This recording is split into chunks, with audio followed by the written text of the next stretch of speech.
While the whole world has been hyper-focused on the collapse of Silicon Valley Bank and the ensuing FDIC bailout, with Bitcoin pumping well past 25K, there was a massive DeFi hack to the tune of $200 million on Euler Finance, a project that was widely considered safe, and this has huge implications for the DeFi space. So I'm going to break down everything you need to know in this video today as a blockchain developer who works with this technology on a daily basis, tell you exactly what happened, how to protect yourself, and how you can get paid to prevent these types of attacks. So if you're new around here, hey, I'm Gregory, and on this channel I turn you into a blockchain master. So if that's something that you're interested in, then smash that like button down below for the YouTube algorithm and subscribe to this channel. And if you want to learn how to become a blockchain master step-by-step from start to finish, break into the industry, increase your salary well past 100K, I can show you how to do that over at dappuniversity.com/bootcamp. Just click the link below to get started today. All right, so let's get into the basics. So what is Euler Finance? Well, it's a decentralized savings and lending app where people can deposit cryptocurrency to earn yield, and then they can take out loans on the other side. This is similar to other decentralized savings and lending applications like Compound Finance or Aave. And because it's a decentralized application, the smart contracts are what power this application. They live on the blockchain, and anybody has open access to these as a developer. And this open access is what allowed this exploit to happen. So let's take a look at exactly how this hack happened. Well, just like other crypto savings and lending apps, it's an over-collateralized lending feature, which basically means that if you're going to take out money, there has to be more money than what you're borrowing actually in the protocol, typically what you yourself are putting down. And for this reason, there's a lot of money sitting in the protocol that's potentially exploitable. And that's where all this money came from, to the tune of $200 million, roughly speaking, on March 13th. All right, so to get into the details of exactly how this works, you have to understand a few concepts. So one is that Euler essentially has two main smart contracts that help perform the functions of savings and lending for the protocol, and that this involves E tokens and D tokens. So the E tokens are essentially what you get back in your wallet that serve as collateral for the protocol. So if you deposit, you get a token that represents your collateral, and if you borrow, you get a D token which represents your debt. And the second concept you have to understand in DeFi is flash loans. So this is basically where you can borrow millions of dollars of cryptocurrency basically for free as long as you pay it back in the same transaction. You can use this for savings, lending, trading, or in this case, you can use it for exploits. And so in the Euler ecosystem, users can lend E tokens as collateral and receive D tokens as debt.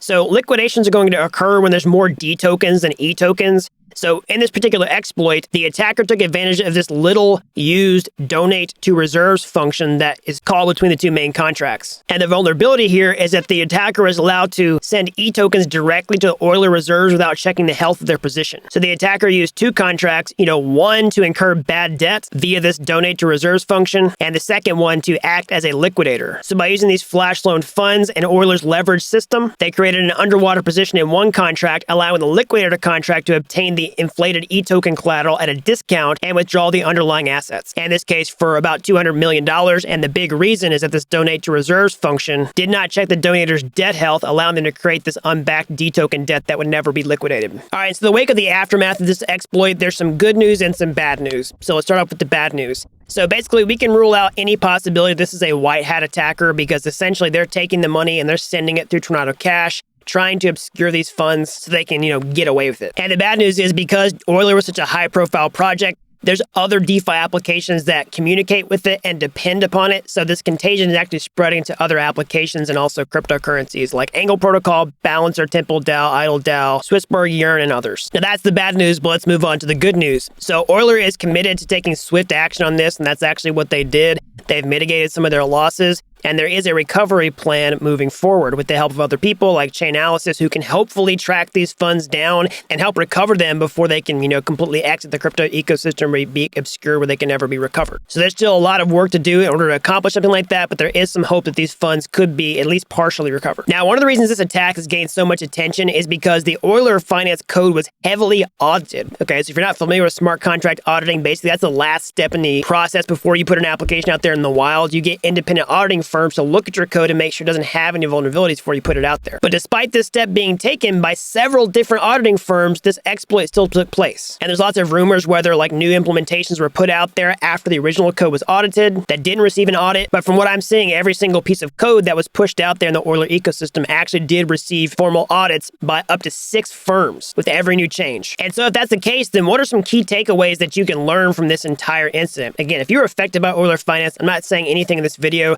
try to to make you feel bad. The only productive thing that we can do from this situation is trying to learn from it and make better decisions in the future. So the number one thing that we can learn from this is that you can't always trust audited code, okay? Auditors ultimately are humans, and even lots of different expert humans can look at the same thing and miss something. Of course, auditing is still a necessary step. I don't recommend that anybody skip that for any important project that's put there in a blockchain, but you can't trust it 100%. Again, humans make mistakes, and you don't always know what you don't know. And for this reason, you always have to exercise caution whenever you're putting money into decentralized finance applications or DeFi applications. Again, it's not financial advice. I'm not even telling you to do this, but if you're going to do it, you should always exercise caution, knowing there's a non-zero chance that all your money could go to zero. And so point number 2 with this, even if you deem a project really, really reputable, you have to always factor in contagion risk inside of DeFi. Like I was saying before, there's all these different DeFi protocols that are composable and depend upon one another. And even if the one that you're using looks really great, you might have something else in the chain that is a weaker link. And if that thing blows up, it could affect the current project that you're using.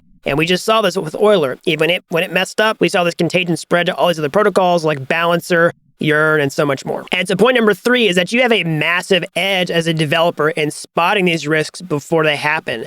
So if you actually understand how DeFi works from the Solidity side of things with the smart contracts that are on the blockchain, you're going to be able to read the code and see some potential vulnerabilities. Now, I'm not saying that you're going to catch the vulnerabilities before some of the world's top security auditors and that you would have solved this before it happened. That's not what I'm saying, but you're going to fundamentally understand what's at risk at the smart contract level. You're going to understand what's at risk at the blockchain level, at the wallet level, which apps depend upon which. You'll have a pretty good list of 4, 5, 6 things that could potentially go wrong in a system before you decide to allocate a significant part of your funds. And that's going to give you a way bigger edge than the average retail trader who's just getting out there and Googling, how does this work? And then jumping all in. And the other big advantage you're going to have as a developer is that smart contract security is one of the highest paying professions in blockchain. It's got an average salary well into the 6-figure range. They're incredibly in demand because, they're the last link in the chain before the contracts go out to the mainnet. Now, occasionally we do see security auditors miss things like I was talking about in this, but they catch way more problems than they miss, generally speaking, and that's why it's so in demand.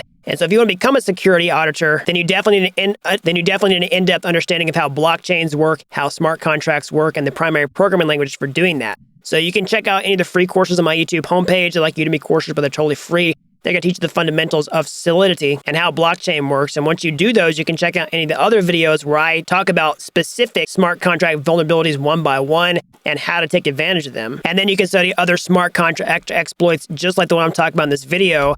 And the more you do that, you're going to understand the different types of vulnerabilities that are out there, how they've occurred in the past. And so if you spot these types of patterns in other contracts before they go out to the mainnet, you're going to be able to provide a massive value to your customer for doing that. And so if you like watching security audit reviews just like this one, and this is something that you're interested in, becoming a blockchain developer, breaking into the space, maybe it's to become a security auditor, maybe it's to become a Solidity developer, anything in blockchain. It's one of the highest paying fields in tech. It's positioned for a ton of upside growth potential in the 2020s. And of course, smash that like button down below for the YouTube algorithm. Subscribe to this channel if you haven't already. That really helps this channel out so that more people can learn about blockchain. And if you want to get started on this path today and work with this really exciting new technology, get in on some of this growth potential, then you can do what I was just talking about. You can go to my YouTube homepage. You can find those free courses there. They're like Udemy courses, but they're totally free. We got plenty of videos about smart contract hacking as well. And if you like those videos and you went to the next step, or hey, maybe you want to take a master stroke entirely, I can show you how to become a blockchain master step-by-step from start to finish over at dappuniversity.com/bootcamp. I can show you everything you know how to break into the blockchain industry, increase your salary well past 100K. You don't have to be an expert. I've helped people with zero coding experience become real-world blockchain developers in a matter of months. So that's all I've got. Until next time, thanks for watching Dapp University.